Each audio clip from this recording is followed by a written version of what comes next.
In Titans, the Batman has become as dark as the Red Hood, correcting Bruce Wayne's error with Jason while jeopardizing the Dark Knight's mantle. Iain Glen's depiction of Batman has grown just as evil as Red Hood, according to the final episode of Titans Season 3. While it finally corrects Bruce Wayne's error and mends his friendship with Jason Todd, it does so at the cost of the Dark Knight's mantle and Batman's famous one rule to follow.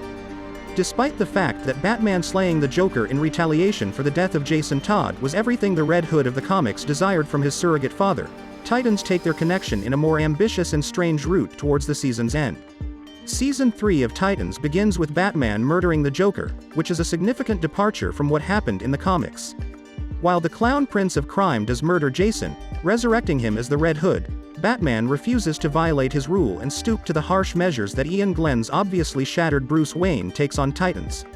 This is a major bone of dispute between Red Hood and Batman, as Jason is enraged that Bruce has failed to avenge his murder and ultimately put a stop to the Joker's depravity.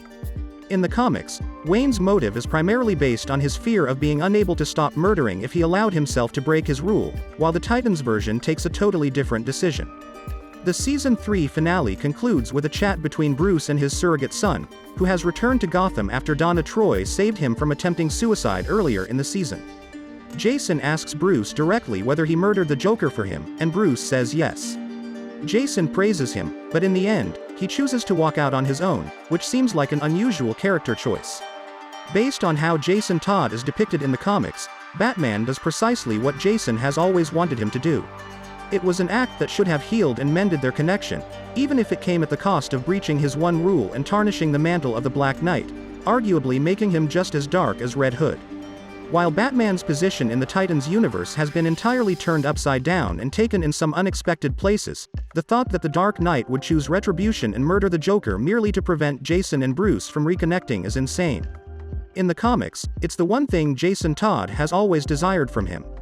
Even recent issues from 2021 have shown that the two have a dream in which Bruce ultimately kills the Joker, which they both feel will lead to their father-son relationship being repaired. Unfortunately, Titans does not appear to be the case. As a result, it feels like an out-of-character portrayal of Jason Todd in retaliation to Batman's own out-of-character choice of murder. At the very least, a closer connection between Batman and Red Hood should have been the reward for Batman becoming as evil as Red Hood. But on the brighter side, Titans letting go of Red Hood also opens the road for a solo Red Hood series soon.